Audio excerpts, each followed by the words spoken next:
Mayor Baba arrived on April 20th, 1952 in New York City. At that time, Adele and Filis Frederick, whom many of you know, and Filis was a vital part of our center for many years before she passed away a few years ago. But Adele and Filis Frederick had been waiting for many years to meet Mayor Baba, and we're now very excited by Baba's arrival. But they were told that no one was to go and see Baba. But Filis found out where Baba's train was leaving from Pennsylvania Station in New York City to go down to Myrtle Beach. And so she made Adele go with her to Pennsylvania Station and stand up above, behind some pillars and stuff, looking down on the group as Baba passed by. And Filis wouldn't look herself because they'd been given this order not to go and see Baba, but she made Adele look. No, I wouldn't put it that way. Well, She didn't make me do anything. but I was she- very but- willing to do it. Well, I mean, anyway, I was just, it was a planned thing. but you described the scene to Filis, who Oh, didn't yeah. actually look. Oh, yeah, that part is Yeah. true. I think some of you have heard that before. No. So, Well, it is true that Elizabeth had told us the schedule, but also along with that description, we were told that Baba was not giving any private interviews. And not giving any interviews allowed, as far as I was concerned, a lot of leeway with regard to just looking and seeing Baba. but Filis didn't actually even look. Yeah, but no, Phyllis didn't look. She finally decided that since Baba had ordered that we should not see him, we shouldn't come and meet him, that maybe she shouldn't look. Whatever went through her mind, she didn't look. I don't think she did. At any rate, I don't know for sure. they drove down to the center in Myrtle Beach, and on May 10th at 9:30 a.m., they actually met Baba. And could you say a few words just about Yes, that we initial did. meeting? On May 10th, we were with the Winterfeldts and the people that had been waiting. Phyllis and I had waited over close to 9 years, actually. And Baba had always said, "It is your love that will draw me to the West." And so we had ample opportunities to see how the people that we knew who were such examples of real lovers, real disciples, how they loved Baba, Elizabeth and Norina and Nadine. And so the preparation really was, I would say, just something that couldn't have been better. I mean, we had the best kind of preparation, how to meet Baba, how to begin to learn to love him and receive his grace. Just got through reading that any love is indeed his grace, and he has told us how we can earn that. So that's that day we did drive down. We drove down. I think the planes were not commonly used in 1952, and we were invited as Baba's guests. Did I say that last time? Well, Can everyone hear back there, by the way?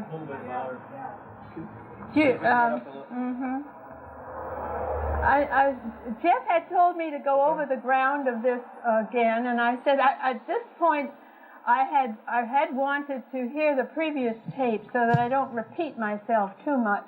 But a lot of people want you to repeat. But there are people here that hadn't heard it for the first time, and I don't really think I went into all that much detail.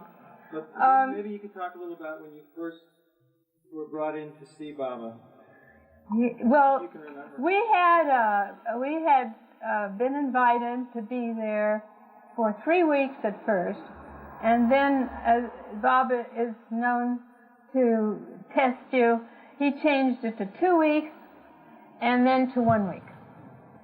But he did say that we were to be his guests on the center, and that was really very special because, as far as I remember, we were the only guests as such. The Shaws, Ivy Deuce, and whoever did come in '52, when the center was not open to the public, were outside the center. They stayed at various hotels or in different places. So which house did you actually we stay stayed in the Lantern cabin, and prior to that, we lived with Elizabeth in Yukon Dunes whenever she went down during those years, and that's when I took care of Nadine and Norina. But on May 10th, at 10 o'clock in the morning, it was our turn. First, Phyllis went in, and Delia was the one who, she and I were really pretty foggy about who it was that took us in and all. That was of no consequence. We just wanted to see where is Baba finally. And Baba was in the lagoon cabin, and it always seemed to me he was on something like a lounge, but everything in that cabin is supposed to be the same as it was, right, Mary Lloyd? And so maybe Baba was on a chair, but he was so relaxed. Baba is so complete, and particularly relaxed when he has to encounter me, who is so fidgety and uptight. So he, being the compassionate one, is, of course, aiming to put you at ease, which, of course, he does. And Baba, so when I was brought in,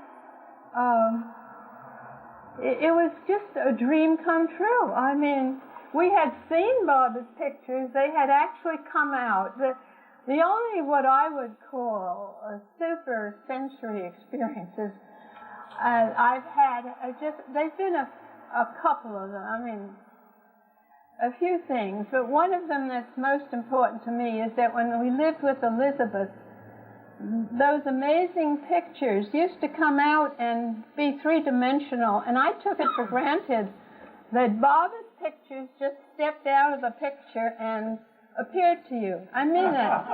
I really just took it for granted. And, of course, that was, so there we met Baba. I met Baba, and he said some very wonderful things, and I've asked Lynn to read some of it.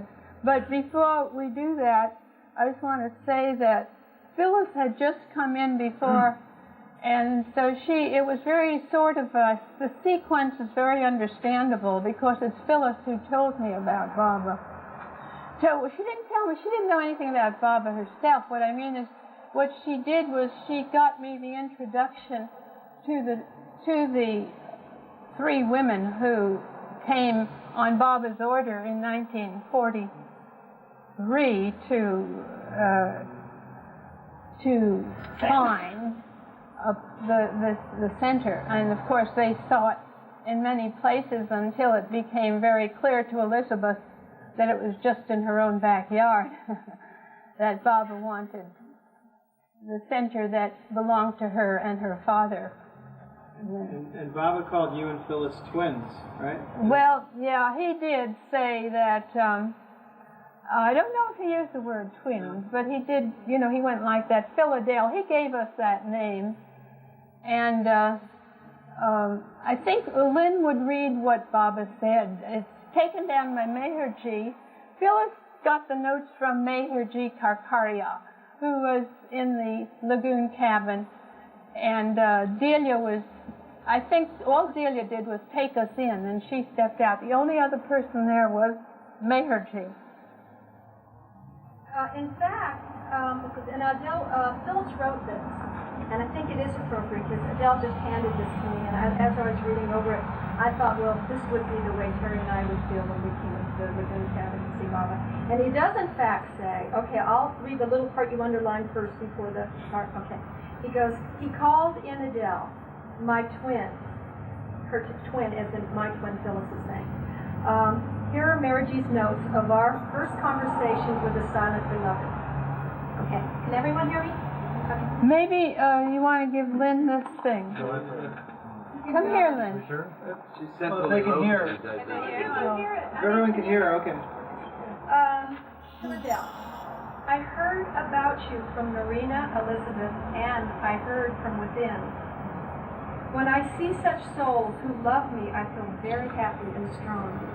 People like Filis are intimate ones. I love you because you love me so much. And then to both of them he says, these two girls I heard so much about, both of you. Filis and Adele, from Elizabeth, Farina, and Duncan, and Margaret, and I heard you from within. I feel so happy that at last I've seen you. You are not nervous? They say, no. I am overjoyed. Are you happy? They say, very happy. No more happy than I am in seeing you. When you know me, you will love me like a little child. I am a child grown up. You, to Adele, are like mommy to me. I love humor. I love to tease and work hard here in various places while I'm talking to you now. And today, Filis and Adele have met me. And when you love me with pure, simple love, there should be no barrier. Love, pure, simple, then all doubts go away. Until then, mind gets tempted to doubt. Even if love is there, the mind goes on working and thinking, this is right or wrong. But love does not bother. Do you love me honestly? They say yes. What more can you do for the beloved? I want love, nothing else. Love me and get God, love me and let God love us. That is what I want. When you love Baba, God will love you. And God's loving means everything. So Filis and Adele both, I am very, very happy. One who is the humblest of the humble is the greatest of the great. But it has to be in all honesty and in all truth. Better not believe in God than to be a hypocrite. So let us love, love, love. All else is illusion. So Adele, what more can you do if you really love me? Do you love me? Yes. I want the book. I want to look at something there. Thank you so much.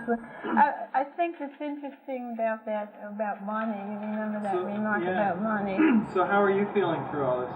Well, I'm feeling that it's just a dream come true. It's also, it's you really learn about, all that Baba means to you is the incarnation of love. And so all these years, and anytime, and this, of course, when Baba works with a few, he's only working with them as he does his universal work. So he's just, you do feel that too. You don't every minute think that you're just a sort of, a part of that button that he's pushing when he's working with all the rest of humanity, but you feel something of that. But the feeling side is that Baba in his perfection of love is giving you, you don't use the mind in evaluating this whatsoever, but forever and ever and ever, there he was as the divine Father, the divine Mother, and the divine beloved. So, there's nothing more to say. He has given the example that is inscribed forever in my heart. And it was so purifying because up to that time, you can read great philosophy, great poetry, see great art and great theater, but you do not have the ability to have that kind of pure example. The purity of Baba is such that you can't, and he is the gauge, just being there, just measuring up against him, you naturally, without his saying so, have derived something forever, eternally, and that will allow you to know what it is when he talks about the pure in heart. And And that's why the guilt that you feel when you're not pure in heart, thought, word, or deed, is intensified. And it's made so that you are a much more sensitive person. And that's the final result. And beloved Baba, though, just from the standpoint of what he was to me, I had only known pure love through my mother and father. I would say the purest love I had known was through my mother and father. And through my imaginations, I had loved Jesus very much. And I had some wonderful experiences with people who also loved Jesus very much, and that kind of purity, and then I'd known the women. But Baba, nevertheless, was the mother and father that I knew because of his intimacy. Baba makes you feel very family-like. Baba had told Phyllis and I, "You are part of my family." He had said to us later on in the story, he had taken upon himself our debts. For example, we owed some money. Baba said, "How much do you owe?" And I maybe owed about $15. So Phyllis owed about 25 or something. Well, Baba called Rano in. He said, "You give them. I want them to clear their debts, and they're part of the family." And Baba said, "You need never worry again about such things." And that's the truth. We'd been in difficult circumstances. We'd lived in, in honky-tonk places in New York and Spanish Harlem, and we had, she lived in Hell's Kitchen at one time, which was about the worst possible place. But nevertheless, this all worked out. It was never such that we were in despair. And the most important thing is that you're not in despair if you have Baba to begin with. I mean, the whole lesson of Baba is surrender and trust and total reliance on him. On that first day, various people talk about, Baba's eyes or Baba's hands or some part of his physical body that attracted them or that drew them. What impressed me most about Baba was that when I embraced him, it was, again, just such a purification experience. I think whoever has embraced him here, Nancy has embraced Baba, Marguerite. It's just such it's just as if Baba has, you feel you've contaminated him is what you feel. How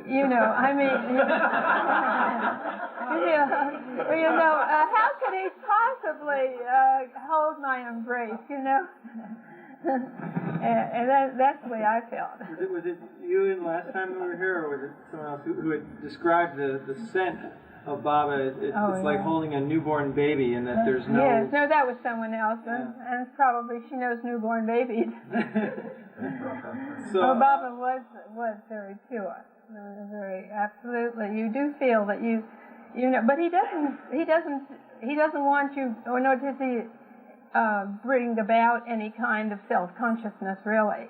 It's just an inner self-consciousness, the gauge I'm talking about, so that you can always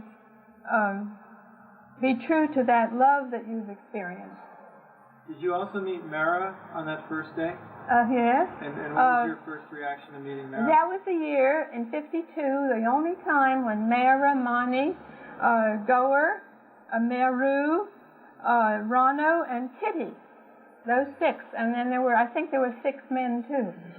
And Mara, it just again, it's a totally new experience to meet people like this. It's just like you're meeting people that you've dreamt about, you've heard many wonderful things, and there they are. And Mara couldn't have been more beautiful. And this is just before Baba. This was July, right? May 24th is Baba's accident. And we were with Baba then this whole week before. And many, many things happened during that week. And Mara, we saw Mara with Baba in the evenings after they stayed in the guest house, the House of the Eastern Women, and then they'd Baba would call us all in. That is to say, Elizabeth, Margaret, of course Margaret was on the center too, and Delia, and Norina was not there. She was not well enough. She was still living, but she wasn't there. And Nadine had, of course, died. And so we were called in, and then those evening talks were just priceless. I mean, they're times when Baba would either play games with us, have us tell a joke, or he would just or talk about the schedule for the next day, something like that. But he also called us in many times into his house. Can you remember a game that you played? Yeah, well, there was one game that we played, and that was a significant number. Baba said, think of a number and then see if you guessed the right number. And so we went through all the numbers they did, whoever was there, and I said number 11, Baba said that was it. So it was number 11 was the number. And the reason I'm smiling was I was thinking of the last Love Street lamppost where our wonderful editor went into the numbers of the ages and all. And actually, 11 has two significant aspects about number 11. 11 days afterward was May 24th, and that was Baba's accident. So that's why. And Baba was sitting under this very beautiful portrait when all of this was going on, and other things followed, which I'd share. What's significant about the article in the Love Street lamppost was that the 700 to 1400 year period includes 11 ages always. It always includes 11 ages, and all through that you really gave me an impetus to turn to God Speaks. God bless you. Because Baba said, you must read God Speaks at least 5 times, and I know I haven't done that. And so because of your article, I turned to this section. He goes into all the mathematics of it. He's just one of these mathematical whizzes. Most of the rest of it turns it said, it used the number 11 in many different relationships. Do you remember how else 11 is used? There's 11 ages, Baba said. In each 700 to 1400 years, there are 11 ages. You don't remember. You didn't really write it, you know. You stole it from God Speaks. Now, during the day,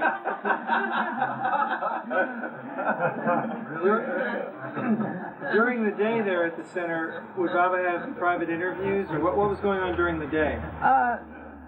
But I just want to say another word about God Speaks, because it is so important in my life.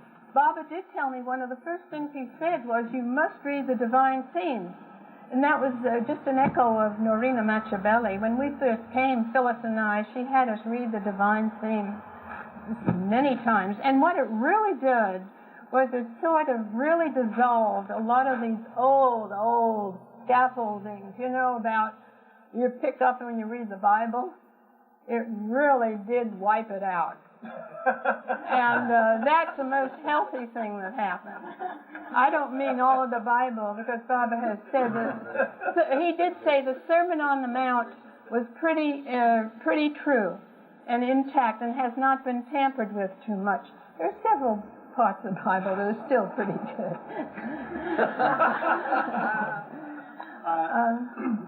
There in 52, what was the program during the day? Well, there was no real program. In 52, it was open to Baba, and it was not open to the public. However, May 17th, Baba opened it for one day, and on that day, about 700 people came, and that's what they said. Now, I and Phyllis were given a little job to be in the barn. They would come to the barn, and they would be led to Baba. And then Baba would, each one had a totally different reception. And with the black people, Baba would stand up and gave them a very, very special reception. He didn't stand up, to my knowledge, for others. But this was in '52. That was the civil rights had been passed by the Supreme Court. And so you can reconcile historical events with events that Baba had that are recorded, if one ever wanted to do that.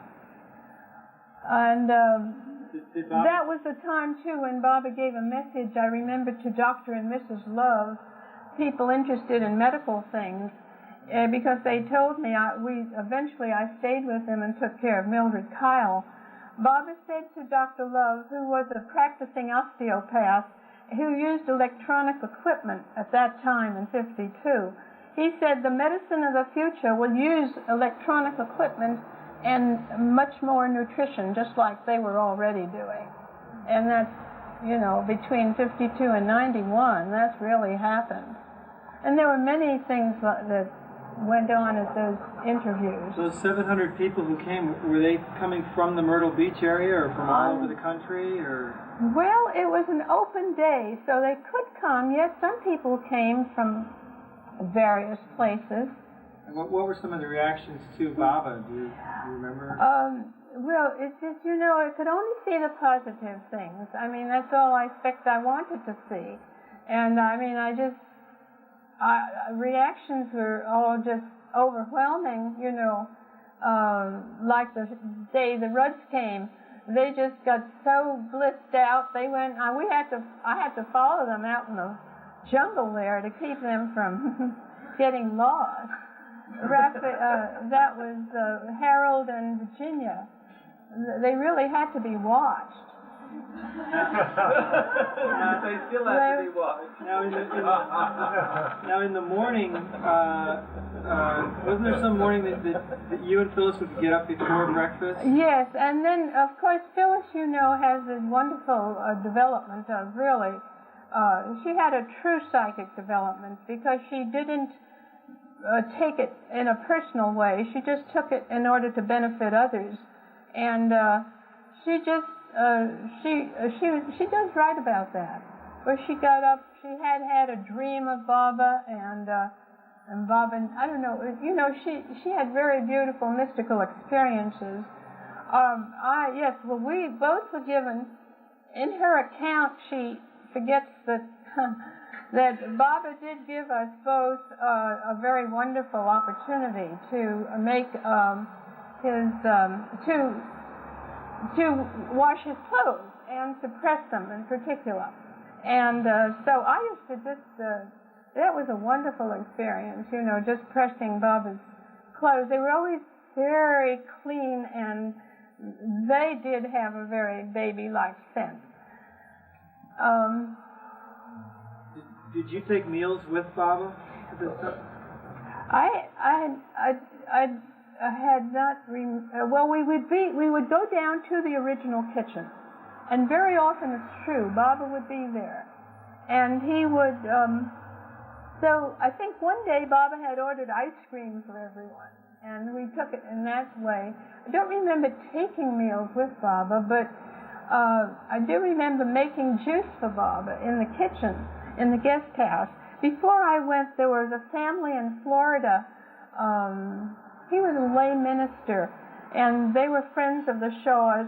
We were friends. They're very nice people. I can't think of their name at the moment. And I knew they were into health.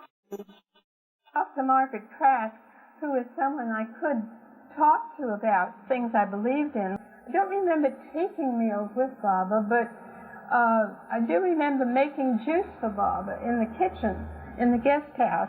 Before I went, there was a family in Florida. He was a lay minister, and they were friends of the Shaws. We were friends. They're very nice people. I can't think of their name at the moment. And I knew they were into health foods, and I talked to Margaret Trask, who is someone I could talk to about things I believed in, like health foods. And that time, everybody was enthusiastic about it.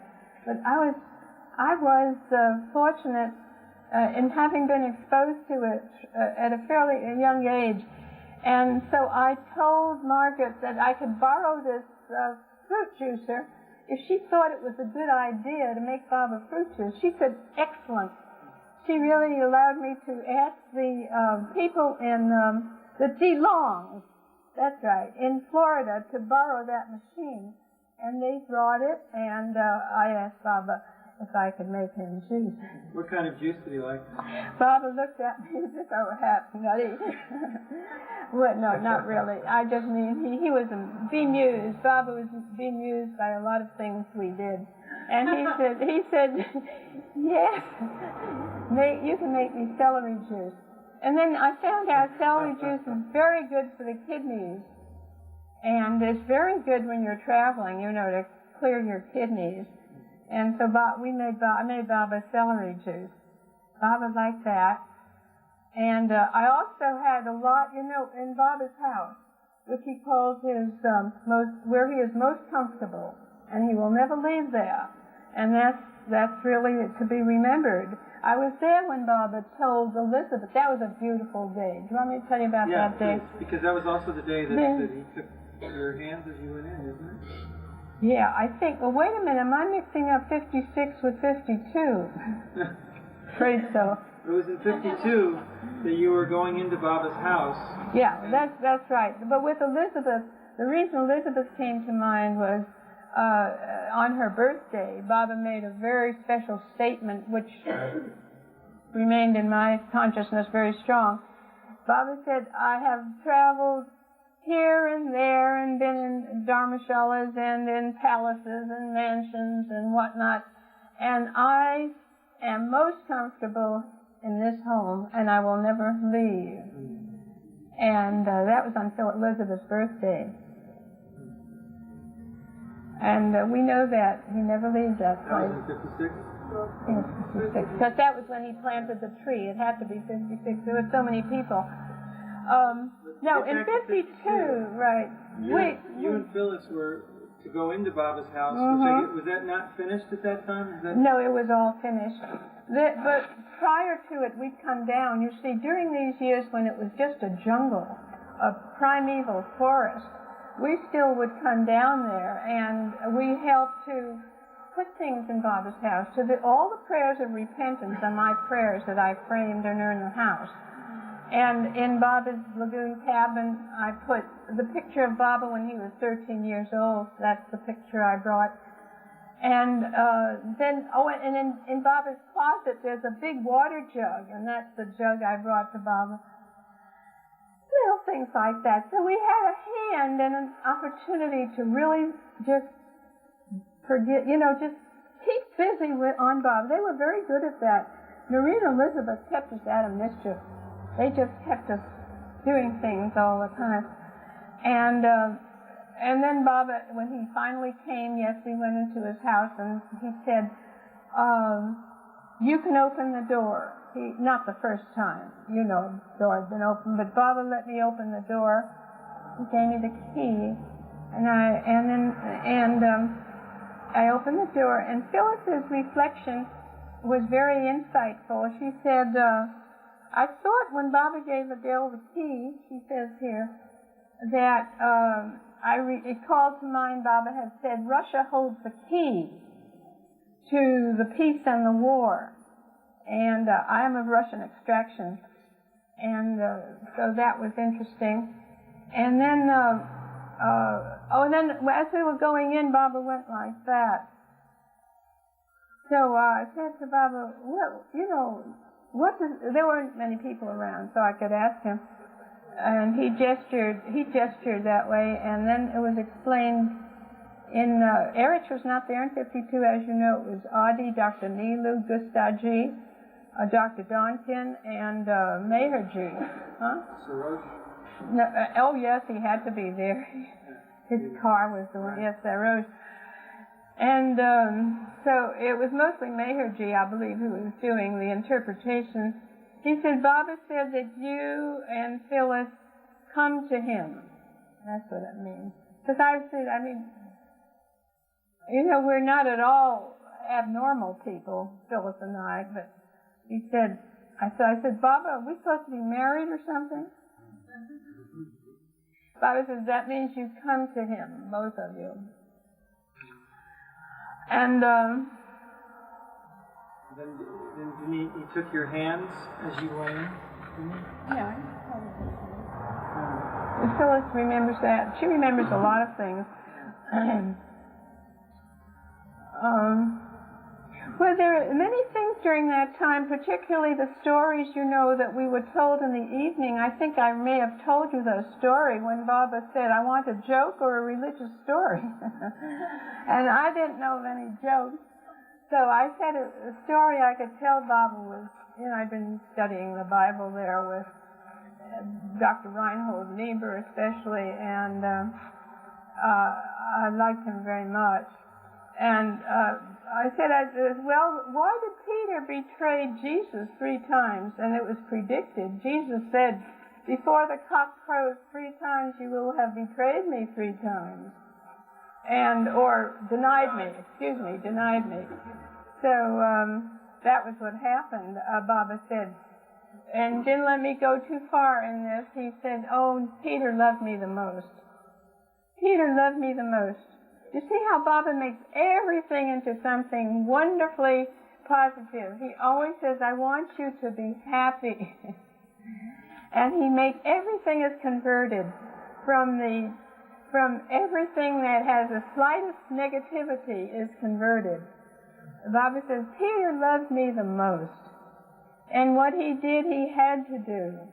And then Delia, but Baba, what about Judith? Well,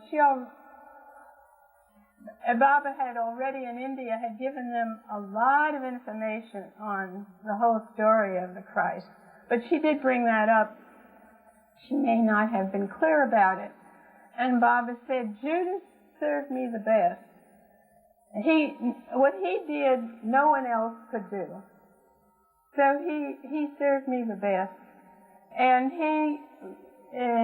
he was one of the God-realized disciples. All 12 of the circle were realized. Judas was God-realized. So, of course, at that point, everybody starts wondering about this and that, and the suicide of Judas. Baba said, Judas did what he did under a veil. He couldn't have done it otherwise. Whereas Peter did it consciously. He had to do what he did consciously. And Baba has said a lot of, there are certain passages, if you really study Baba, you can ferret out, if any of you, very interested in the Christian story, you can find so many answers to so much. And like Moses was not an avatar, he was on the 6th plane. Baba told them all this, but Abraham was an avatar. Baba told them, And it's very interesting if you want to do that kind of study. In the morning, when you would see Baba, he used to ask you how you slept, right? Yes. How did you sleep there at the center? Oh, I slept very well. I'm curious whether the excitement would keep you awake or if you would... No, but that's it. Baba does not excite you. Baba, you only get excited when you make boo-boos. I made plenty of those. Could you tell us about one of those? I wish I could think of them all. But that's what confronting yourself is so good every night. I try to take an inventory and remember, everything, because it's very natural for most of us to wipe out the negative. But not before you have done a good job of finding out why it was negative. So it's taken me years to learn that. But one of the things, a couple of things I did, I was talking to Dr. Donkin in Baba's house, and, just probably trying to make good conversation. Dr. Donkin was very attractive. But I think it was, everyone wanted to talk. A lot of the women wanted to talk for no good reason, probably. But I don't know if I had a good reason or not. But I was talking, and he was a doctor. And Baba came along, and he gave me a good whack on my back. As if to say, now what are you doing with your time? I was very compassionate about it. He just looked at me, what you doing? Well, that's Woke you up real quick, huh? Yes, he did. He gave me, and that's it. When Baba touches you that way, he does raise your consciousness. He really, that's the nicest thing that can happen. Sharmi Duth used to say, if Baba praises you, you know you're in kindergarten. You know you're down there somewhere. If he praises you too much. Said, oh, what a great job you did, and this and that. So did he ever praise you? Well, he made me know that I was accepted and that I was not to worry about my thesis. I had the story of, did I tell that last time? I think you did, but well, for years I had, before I came to Baba, some of you already know this, I had studied comparative philosophy and religion. I really was very frustrated with the last war, the Second World War. I had my brothers who were involved in it, and by nature I was just a reconciler. I belonged to the Fellowship of Reconciliation. I went with the Quakers one summer, and this is how Phyllis and I did these things before Baba. We both went with the Quakers, the American Friends Service Committee is a committee that were serving the conscientious objectors during the war. And she and I really always liked things like that, and the Fellowship of Reconciliation would take you to all the churches and the altars of the different religions, just like the Sufis would show you that they're all teaching the same thing. Why not be friends? The Quakers are called friends. And so in that period,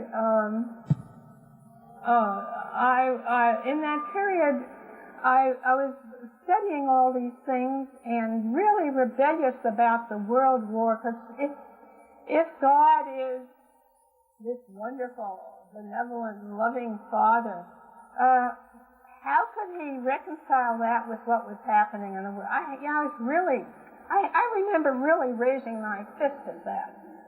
And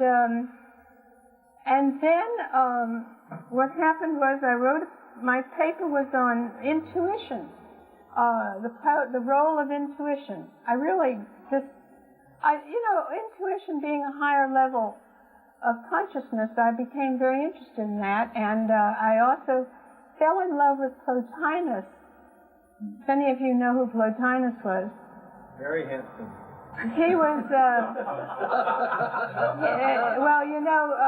he was a Greek, because we had to study a lot of Greek philosophy, but he was just at that juncture where he became a lover of Jesus too, so he reconciled those two. I had known nothing about Eastern thought. It took Phyllis to remind me that I had neglected to study Eastern thought. And, at that point, my thesis, and I was very ambitious I was going with a boy who was going to be a professor, and I thought I too would be one. Of course, the last person in the world who would make a good teacher of philosophy. But anyway, that's where I was. And I was at Columbia University when I met Phyllis, you understand. And my paper was on the role of intuition. And according to these better systems, the Plotinus, because I had not reached Eastern thought. So that's where I left it. And when I heard of, and then we heard of Baba, went to the meetings. Norina invited us to live with them. She said, we need help before Baba comes. She put us on the Universal Spiritual League, which was the league that was established and chartered in Washington, D.C. to invite Baba to this country. And it was Baba's wish that Phyllis and I signed that 52 invitation. Of course, that was his 5th visit, wasn't it? Or his 4th visit. He'd been to this country before, but she and I did sign for that welcoming in 52. So that was, that meant then that Baba, when he did come, he, of course, when I met him in 52, he wanted to know what I had done about my thesis, because I had written to Baba after Norina returned to India that I have 2 ways to go. I could either finish that thesis, or I could go into another field totally, namely nursing. I wasn't too keen about nursing, frankly. And but Bob at that time, because he knew that I had started something, he said, well, you'll finish your thesis. That's good discipline, you know, probably. And I just couldn't finish it. I couldn't get anybody at Columbia to listen to this, you know, reconciliation of Baba with the rest of the philosophers. Eventually it was done very beautifully by other people, Charles Haynes, other people who could bring Baba into a context of modern curriculum. And so I told Baba that, no, I looked awful about it. I just hung my head and Phyllis writes about that. And Baba said, I am your thesis. I am your master's thesis. So that was. Did Baba give you any orders at that time? During your stay with him? You mean in Myrtle Beach? Yeah. Yeah, Baba would always give orders. I mean, Baba's very. Every day, you know, there were opportunities to more carefully perceive what Baba was all about. And we knew, I mean, we had this wonderful, this discourse Baba gave in Nashik. It was repeated many times, how to win Baba's grace. There were 2, make others happy, even at the cost of your own happiness, trying not to worry, almost impossible, but try. Never backbiting. Thinking more of the good points of others, less of their bad points. And this was repeated there in Myrtle Beach? Yeah, in different ways, yes. In many ways. Now, did Baba give you a pin there too? Yes, to give to Mayra, that's true. There was a pin that we bought, but I actually think that was in 56 because Billy and Beryl were into this. But Baba he did give it to me to hold, and it was for Mayra.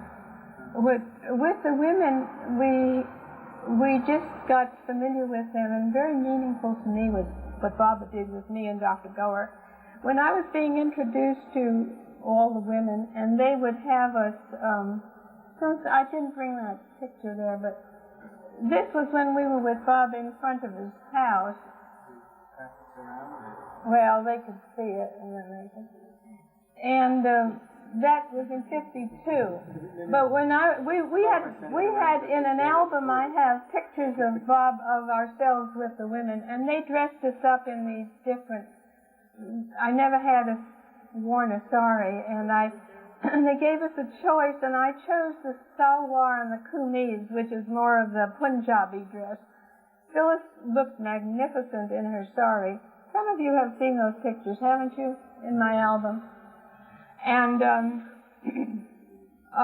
Baba said, especially when McGower came in, I just never forgot that.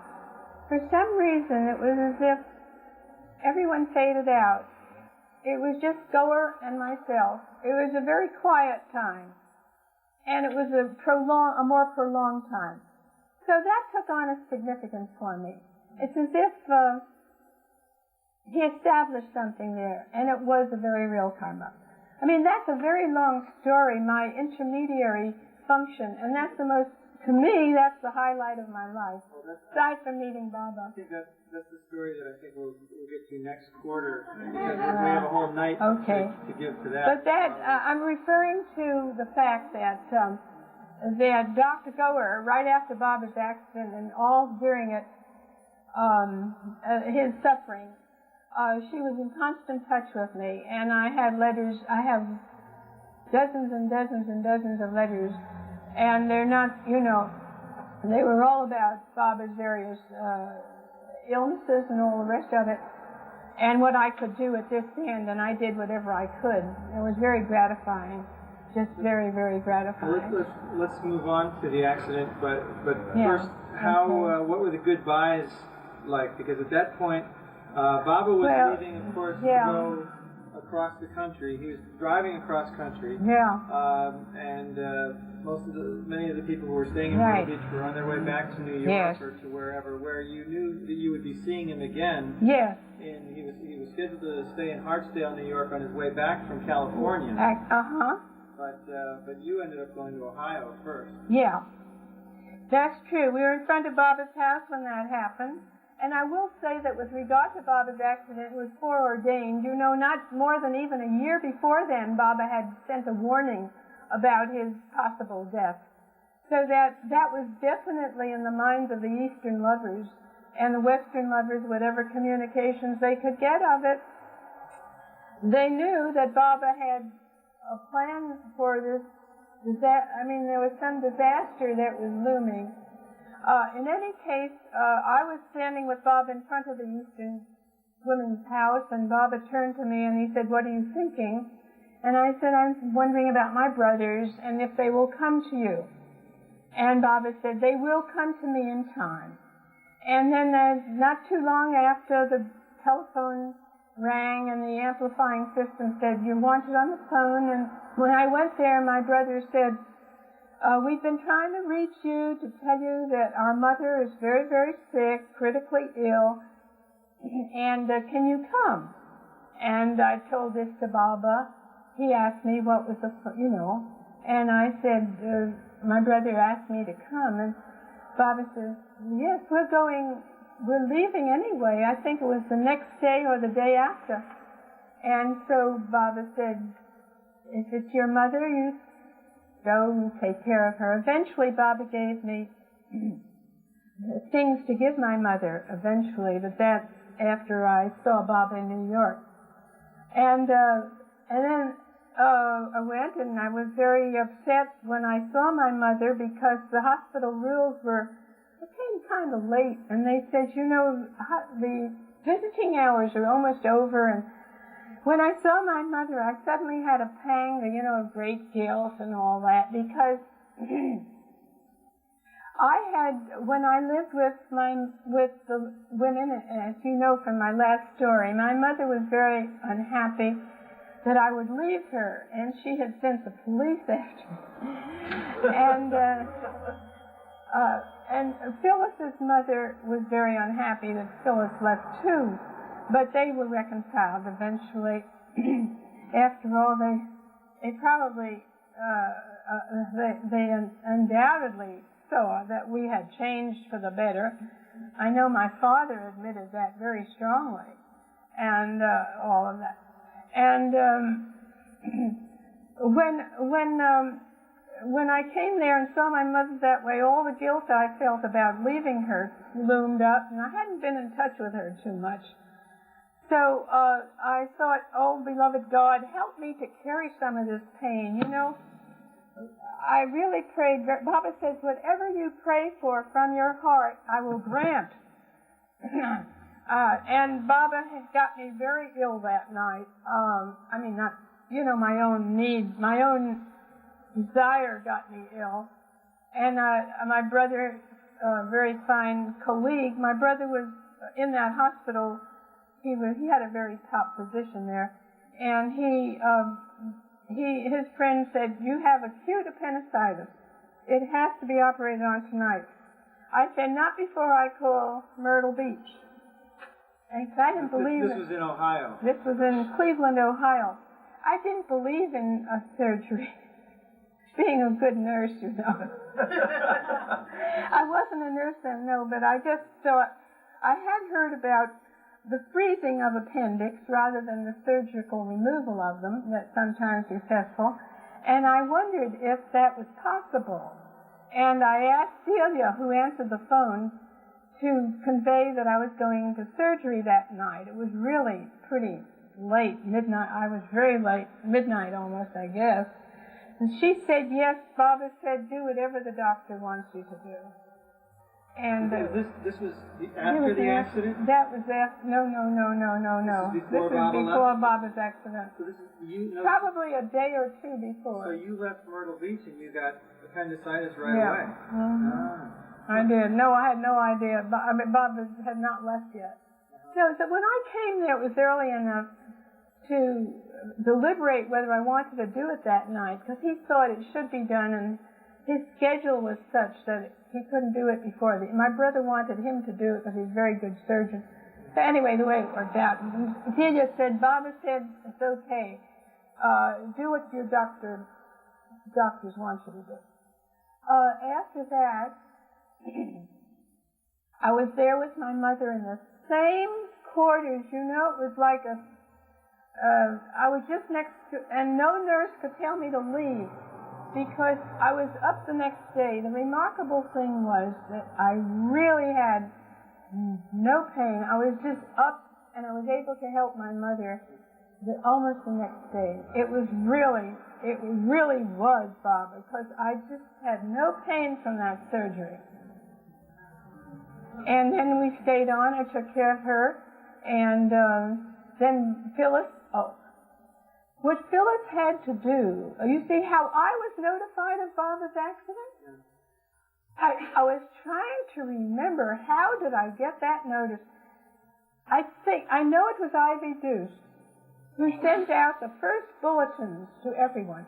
She was, Ivy was extremely practical and extremely efficient, and she was right there.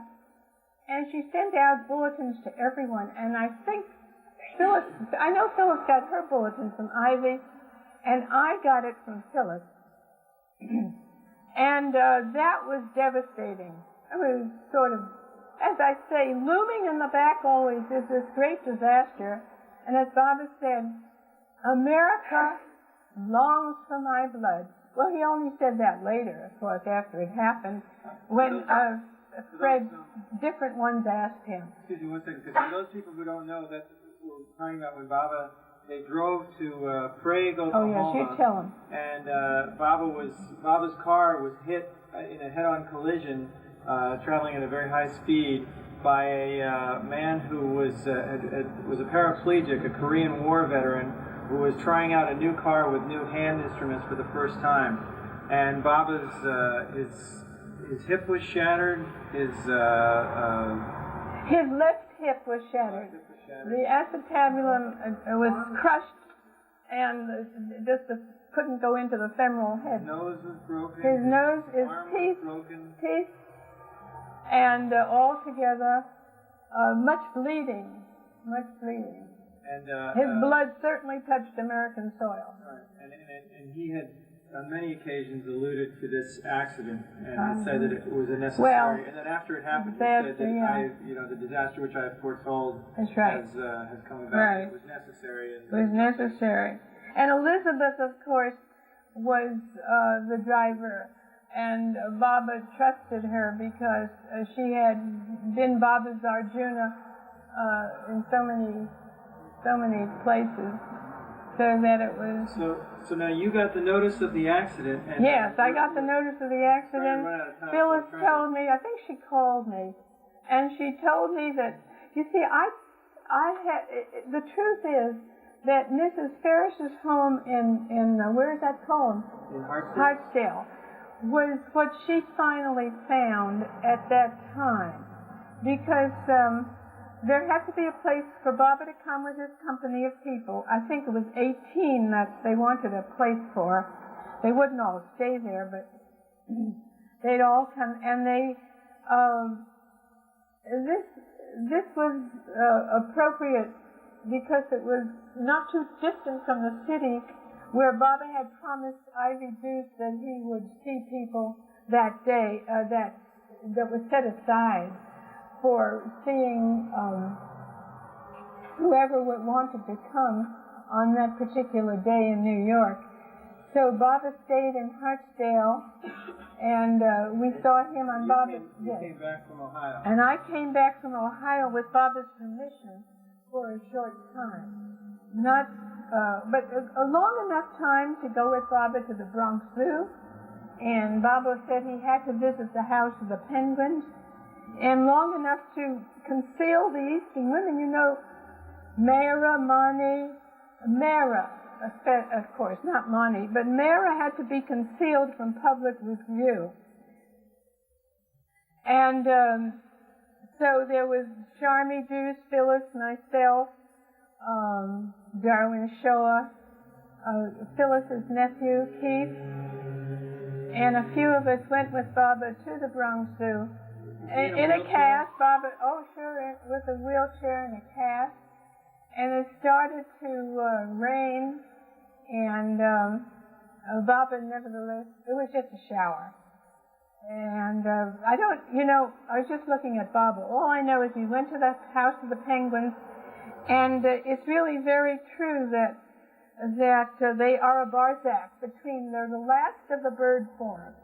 So they go into the animal form next. They're the last of the bird form.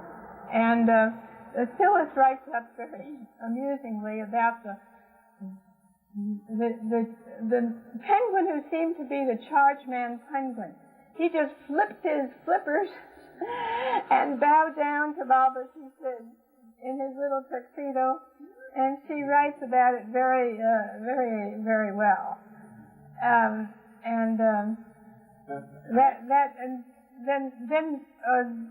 During that period when Bob was in Hartsdale, of course that was a period when he also went to Ivy Deuce's and saw people, and he had that wonderful, everybody who entered had to read that thing. Were you there, Nancy?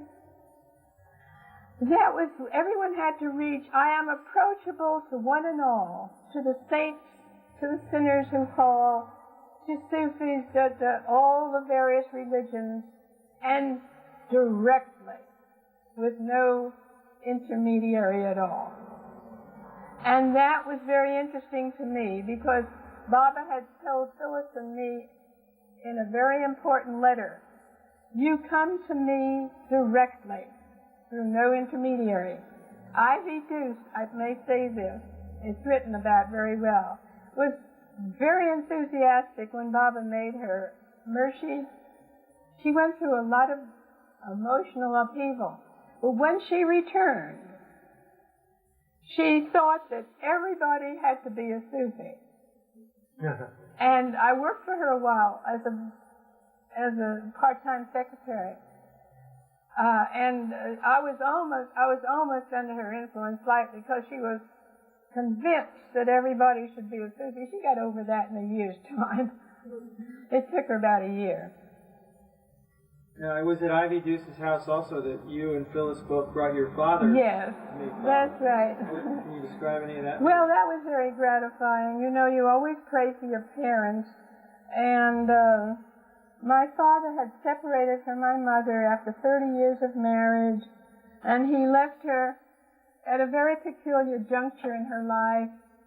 And I just, it's just something I thought, well, if he wants to see Baba, let's see what happens. So he came and saw Baba, and Baba gave him a wonderful reception. Very, very, had only the mind. See, as Baba would lie there on this chaise lounge with his feet in casts extended, his legs, and people would come in one by one, and the Mandali were very careful. They'd make sure that it was done beautifully, discreetly. And when my father came in, they were very discreet. They didn't want my father asking questions, which my father wasn't prone to do. He was much more of an observing person than a talkative person.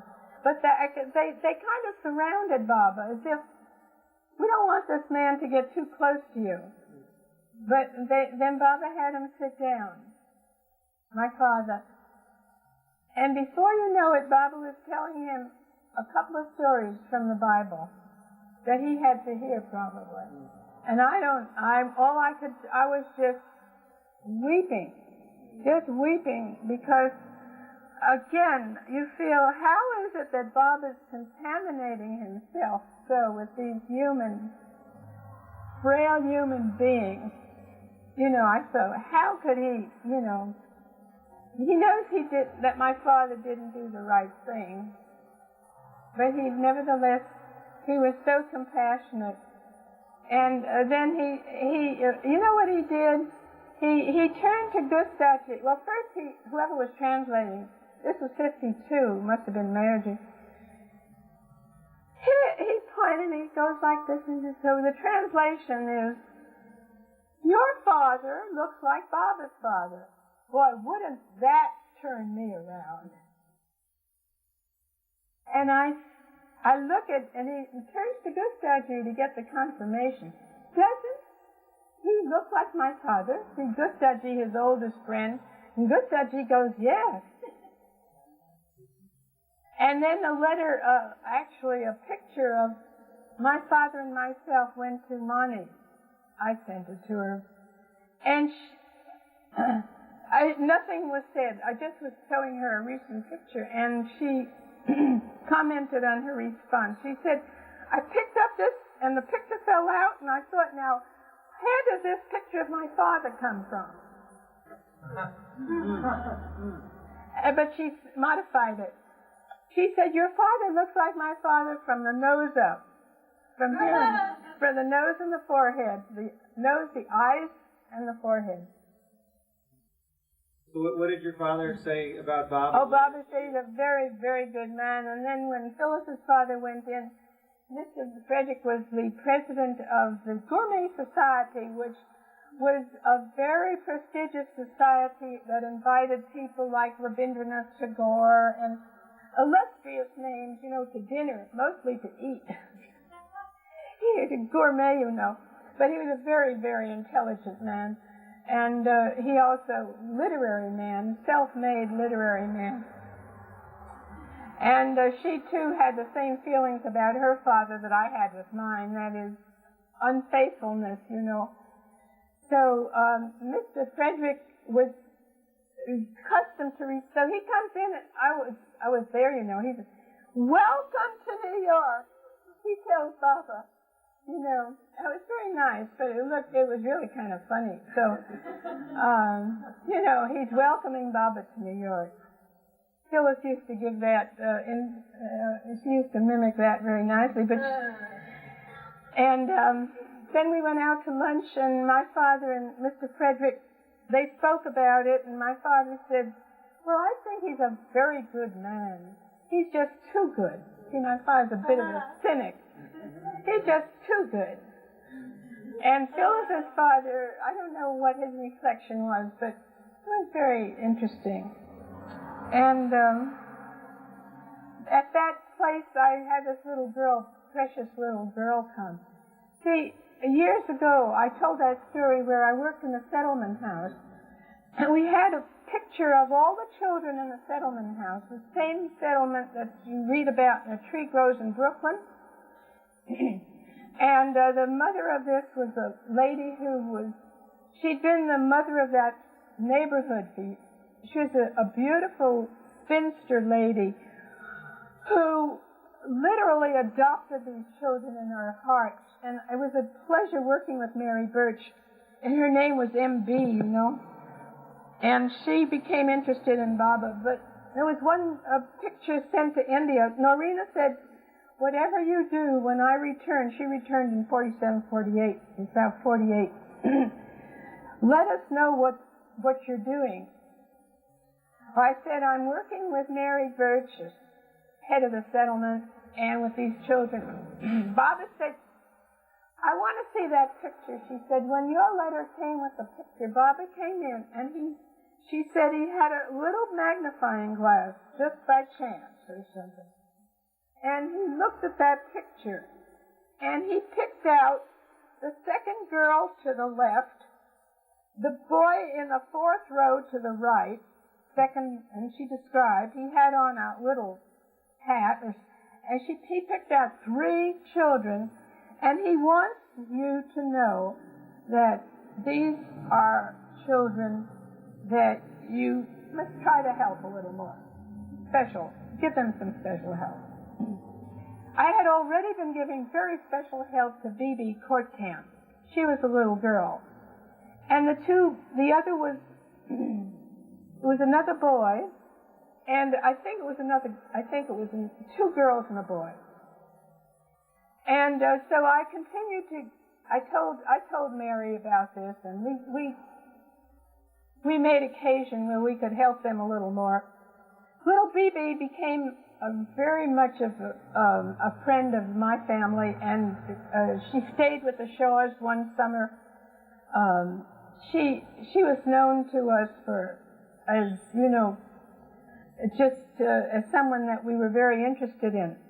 In her own family, which was very a good reason why Baba wanted us to give special interest to Bibi. Her sister was a streetwalker. Her mother had about 12 children. She just never could mind this child, and she was Polish. It was a Polish-Italian neighborhood. So the other 2 children were Italian, and Bibi was Polish, and very poor, but she was very bright. And eventually Monty sent her a doll, and as I say, the Shaws became really fond of Bibi, and she came to the day that Ivy opened up her, when Baba wanted open house. I brought Bibi and her brother. And her brother was on some kind of weed, and he saw Baba too. And there were lots of very interesting people that came. And Baba just gave them a lot of love. I don't remember what specific message.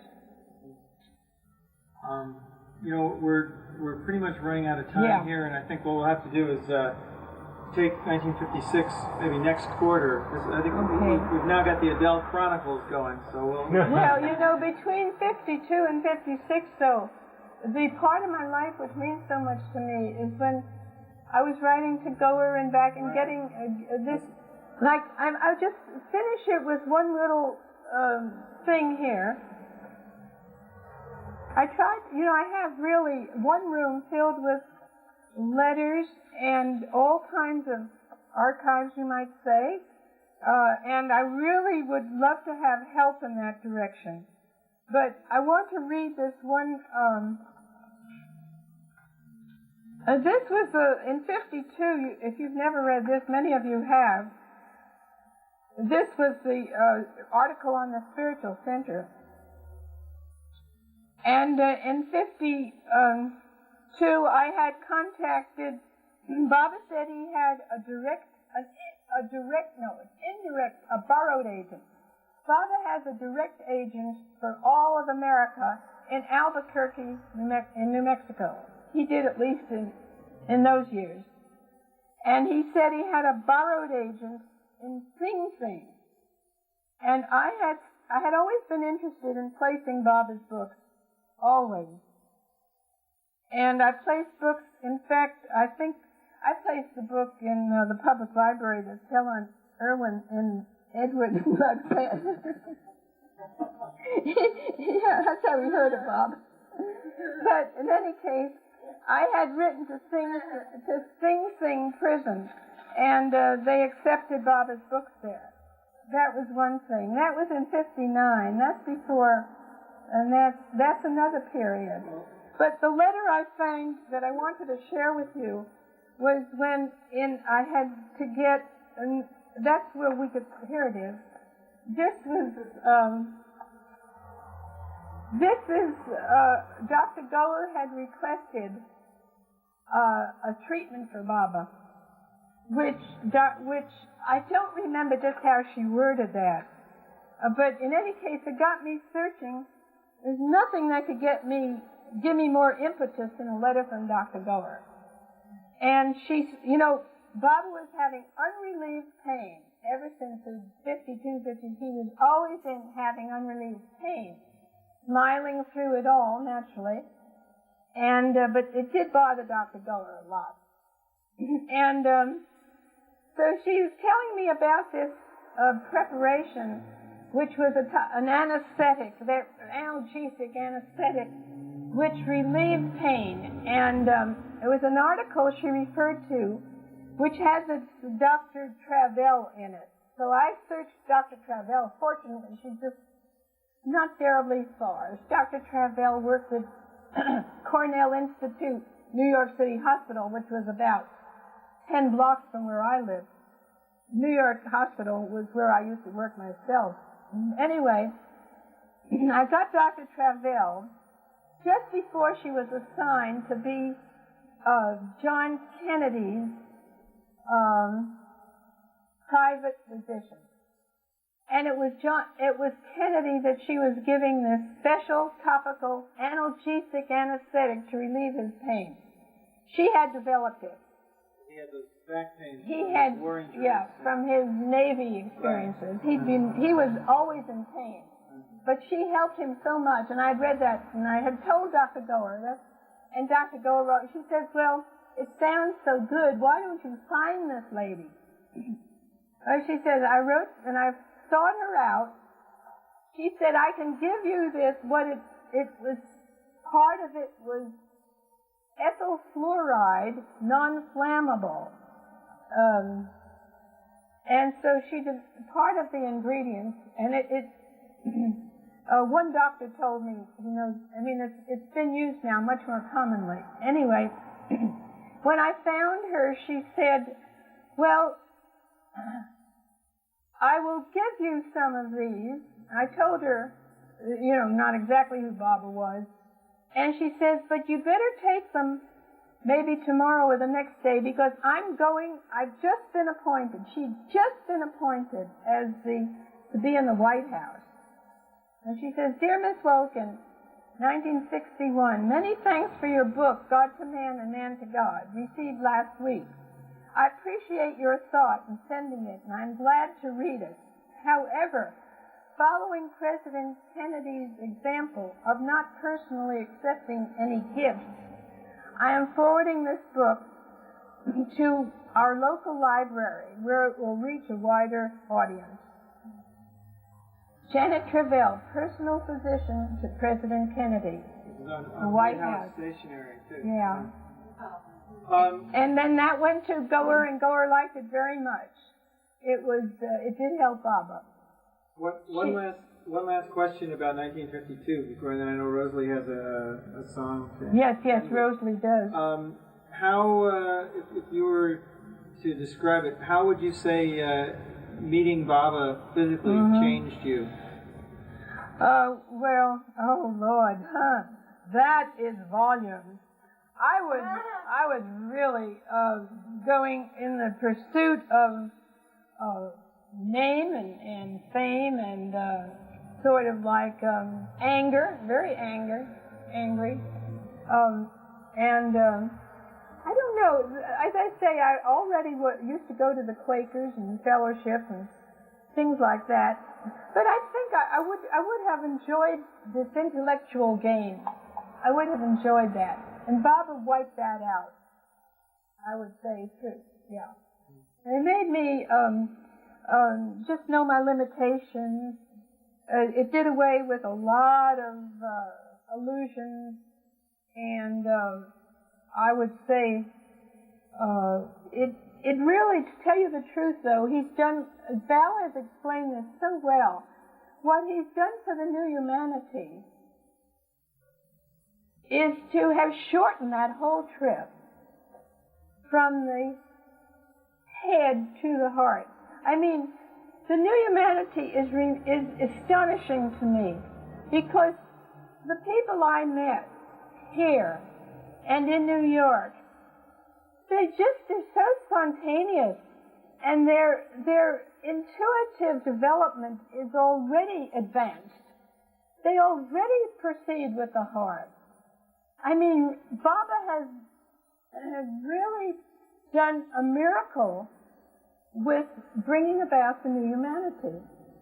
And I think even if you read about the truth, I'm not a disciple on the level of the women I've been talking about, but you read about them, they were, as the expression goes, very hard nuts to crack. I mean, they had all kinds of reasons to disobey, to quarrel, to question Baba. I mean, really, you're just way ahead in that sense. I have felt, I'm not just saying this because I want to appeal like a humble person. It's out of truth that I would say that that I feel many of you are really just up there, just where Baba has worked so hard to bring some of the old ones, like myself. You're already because it's the heart that's the important thing. Thank you, Adele.